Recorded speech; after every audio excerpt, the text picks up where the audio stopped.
Pāris secinājumi, kas man radās pirmo gadu, vadot savu nekustamo īpašumu aģentūru. Vislabākais lēmums, ko es pieņēmu, bija taisīt lēcienu no kraujas un skatīties, kā es lidoju.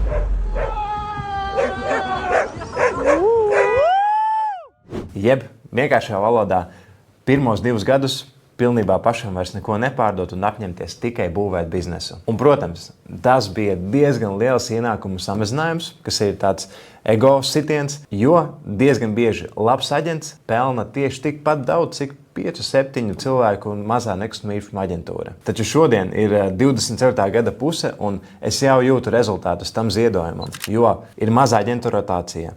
Aģenti ļoti labi jūtas uzņēmumā. Un pārdevēji tiecas un iet uz visaugstākajiem mērķiem, tos sasniedz, un tie ir pat virs vidējā nozares standarta. Pie tam, ja tu skaties šo video un domā, bet man nav pieredzes īpašumu pārdošanā, tad visi kolēģi ir apmācīti tieši no nulles un ir tieši tādā sākuma pozīcijā kā tu. Tāpēc, ja tu vēlies vairāk pelnīt pārdošanā, manā profilā ir links, atstāj tur pieteikumu, un mēs ar tevi sazināsimies.